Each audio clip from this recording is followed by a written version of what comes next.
Hello, today I'm joined by one of the most influential figures shaping the future of experiential retail, Richard Lems, Executive Director of Formats and Design at Ritual Cosmetics. If you've ever walked into a Ritual store and felt that time slow down, the lighting, the scent, the texture, the sound, you've experienced Richard's work. He's the architect of how the brand translates philosophy into physical spaces. Under his direction, Rituals has become a global design benchmark, expanding to 1,150 stores in over 36 countries, while staying true to its mission of turning everyday routines into meaningful moments. In this conversation, I hope that we'll explore how design thinking drives global consistency and local intimacy, and how Rituals brings calm into commerce, and what it really takes to scale serenity worldwide. And without any further ado, let's bring Richard to the stage. Richard, hello and welcome. Thank you, Alex. Nice to be here, and I start to blush with such an introduction. Hey, listen, you gotta learn to take it, because you've been doing a phenomenal job, and it's not stopped. You're still, I think off camera you were saying you're still growing 5 to 10 stores a week globally. So job's not done yet. Job is still being progressed. Absolutely. I mean, our mission is to become a world brand, and we are that in Europe, but outside Europe, not at all. Yeah. Not yet. Not yet. Well, what I'd like to do, I want to be super sensitive to your time. So the interview will be about 15 to 20 minutes. We'll do 5 questions and then we'll take it from there. So I just want to start with design philosophy and purpose. Ritual stores are often described as temples of calm. And when you begin designing a new concept, or when you look about going into a new region or location, what's the first question you ask yourself? Well, it's actually what you say. It's a concept of calm. We call it always our slow shopping paradise. And what we always said, like, if you enter our store from a busy mall or a busy shopping street, you must feel the tranquility directly. So in all the concepts that we have, actually, it's one concept, because we are very consistent all over the world with the same flooring. We don't have different formats. It's all the same. But the moment you step into our store, you feel like your pace goes down. And that's exactly what we want. And on purpose, also design-wise, we use a lot of colors and warm colors for the light, for example, that you also have at home. So what you see in fashion, for example, and I understand that, they use the bright colors, so you see the real color of the clothing. For us in our stores, I want to have the light volume and the light softness that you also have at home. So you literally feel at home and feel at ease where the moment you step into our store. So that's the most important. And we have our concept. I mean, I started 18 years ago and we changed the concept, and actually the base is still the same. So we don't have any revolutions. We only have evolutions, we call it. So every second year, we roll back to every store that we have all the new things that we found in the last 2 years. So if we have a new presentation for fragrance sticks or for candles or for the shower foam or the body category, we roll it back in 2 months to all the stores. So all the stores are on exactly the same level, which has a lot of benefits, but also very important, because I think the store that you built 15 years ago is still as important, and those customers are still so as important as the new store, for example, that we are going to open in 1 month in Oxford Street. Oh, wow. Okay, whereabouts? Which end of Oxford Street? Close to Tottenham Court Road? Or? Right across John Lewis. Okay, fantastic. Yeah. Okay. Yeah. With Mind Oasis. Say again? With a Mind Oasis. Oh, right. Okay. Yeah. What's the square footage or square meters? The ground floor sales area is around 200, and then we have a basement where we also have a Mind Oasis from around 150 square meters. Oh, fantastic. Well, I'll be posting a review on there. And that's before Christmas? Before Christmas, yeah. If I'm not wrong, the 20 or 21 of November. Fantastic. Yeah. I'm really curious because one of the things I've noticed, just going into different rituals across Europe and across the world, how do you then blend in local culture? You know, for example, in the UK, we've got advent calendars, and you create a section for local. What's your view to local culture? How do you blend that into design? Well, actually, we don't do that much on on the local culture. So we always say if we enter a new country, the first couple of years we do exactly what we have done in different in other countries before, and maybe after that we can see like, okay, this range works better in this country than another range. But at first we start in all the countries on the same in the same concept. So we don't have a lot of adaptations.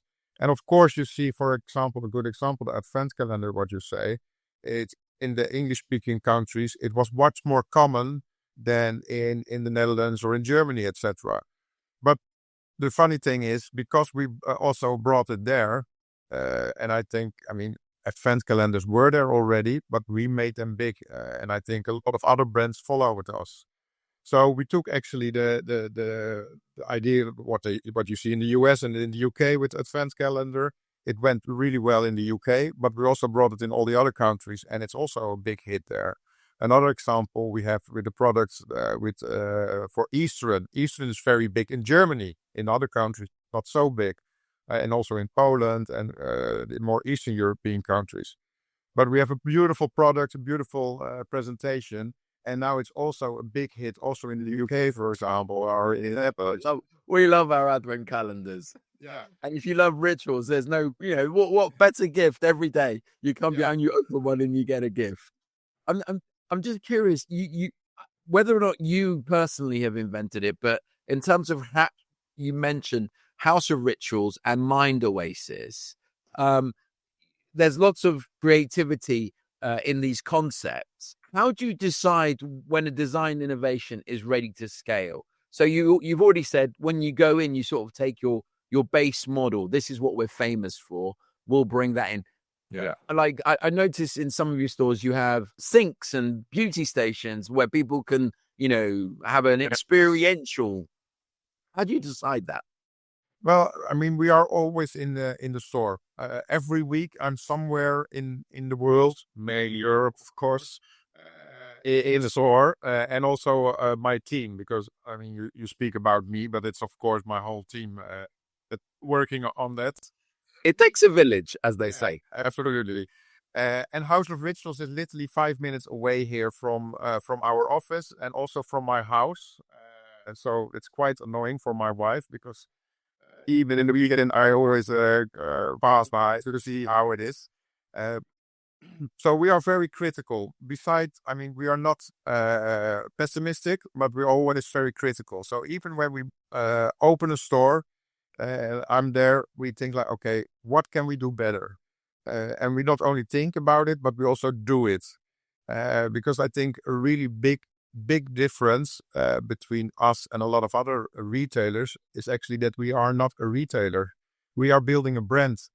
Um, and retail is our biggest instrument, but we are not a retailer in that sense. So now retail is the biggest instrument, but if that would change, then we change with that. I don't believe it will change, by the way, because I really strongly believe in retail, like it is now, with but more experimental food. But I think it's a fundamental difference between a lot of retailers and what we do as rituals, and also other brands, of course. When you're thinking, because again, Rituals has made commentary about sustainability and B Corp. How do you fold that into materials, or when you're thinking about design? What role does sustainability play for you? A big role. So it's really in the heart of all the designers that we have and that work on all the new on the products, on the innovation side, but also on the furniture side. So we always look like, okay, what kind of material do we use? Is it reusable, or can we dismantle it and use for something else? And we know that we change a lot, actually. Like I said, every second year we visit all the stores and we bring all the new things. But so we are preparing now for next year for a big rollout, a refit we call it. But then I think 60% of the furniture we reuse. So we take the top off and we put something else on it. We do that because of sustainability, of course, but also cost-wise. I mean, I think that should always go hand in hand, by the way. Otherwise, it's not a good story. And it's also not good for your money investment. But from the start, we always look, okay, how can we use that? For example, our stackable tables that are in almost every store, they are steel. It's not the best product sustainable wise, but we use them already for 18 years. And we track and trace all our furniture. So even if we close a store in Spain, we take the tables back. And there are literally examples that we took the tables from Spain. We redid them again, that they were nice and decent again, and we used them somewhere in Norway. So also on that level, so it's not only like that we look at what material do we use and how good or how bad is it for the environment, but also like, okay, if we use something that is not so good, then we use it for a very long term, that in the end, it's actually the best choice. Final two questions. I know you're a busy man. Leadership and creativity. So you lead large multidisciplinary teams across the world, or the same team that has to go across the world. How do you keep creativity alive? What's that thing for you? How are you doing that? Especially when you're growing at such a speed. Yeah, that's quite difficult actually. But I think the biggest question that I always ask the people that, and especially those ones that are on the creative side, is every time if you make something, ask yourself why. But also visit a lot of stores, visit a lot of cities. I mean, I'm one of the few guys I think that love to shop.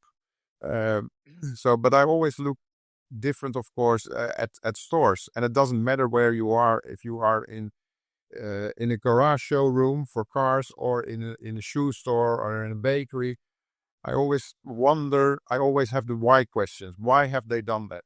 And the moment you ask yourself the why question, I think 8 of 10 you have the answer yourself, but you start to think about it. Supermarkets are a great example for that. You know, they are very good in making you a certain route, that you make the route that they want.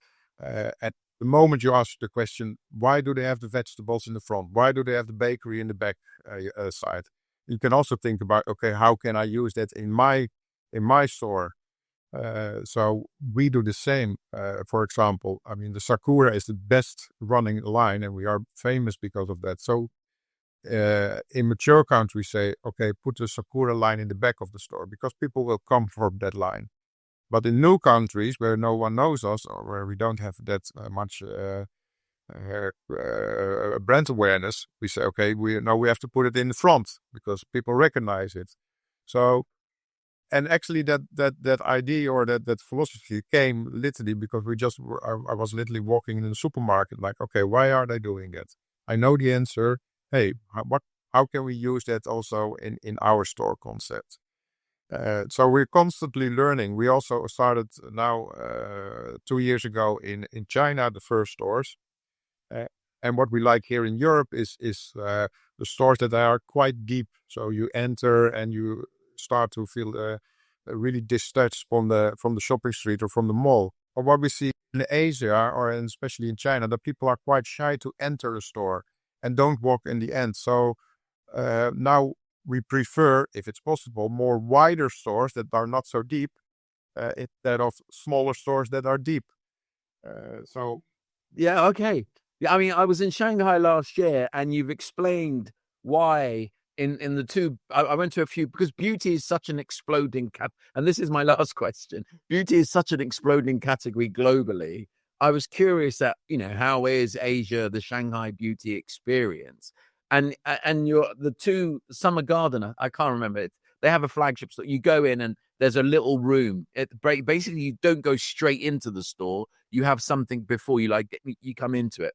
But anyway, putting that aside, when you look at the future of retail and beauty, if we're potentially forgetting rituals for 1 second, but if you're looking 5 years out, what's some of the things that you see or themes? Obviously, I don't want you to give away your, top secrets on what you're working for, but just, from a creativity or store perspective, what do you see changing over time, over the next 5 years? Yeah, well, I think in general, I think that the customer gets more and more aware of everything. They found out what are the ingredients, what are the products that you use, what are the benefits, so it's, I think, in general, and it's not only in cosmetics, but in general in retail, we have to explain more. But we only have 2 seconds to explain it. When you enter a store, you have to directly understand what does this brand stands for. Is it a fast retailer, or is it a very sustainable retailer? And if you're sustainable, why and how? So really explain where you stand for, and I think that's the most important at this moment, but also in the future. Yeah. Okay. Fantastic. I've got 1 minute. I'm going to maximize my time with you. What's the one question? Because I'm not a store design expert. I'm not by any means a stretch of the imagination. What's the one question people always ask you that I may have not have asked you? What's the question you keep getting asked? I think most question that is asked to me is how does it come that Rituals is so successful? And there is no one answer for that. I think if you want to give one answer, is the dedication of all the people inside our office. So it's the culture. Absolutely. I mean, we have a lot of people that are here already for years. We call them, if you're longer than 10 years, we call them dinos. And we have a lot of them. So, and a lot of them, they started as on the lower positions, and they are on the top position at this moment, like myself. So, yeah, the culture is very important. So practice what you preach. And we really do that within Rituals on different levels, literally. So I think that's really important. Yeah, thank you so much. I appreciate you're a busy man. You've carved out some time with us. I'm super grateful. And hopefully I get to see you, I don't know, EuroShop or NRF. I know you were saying at one of the conferences in person. Absolutely. And you're welcome during the opening in Oxford Street. Yeah, I'm definitely going to get down to, or we'll get a camera. We'll definitely get down to it. I will let you know when it is. Perfect. Thank you so much.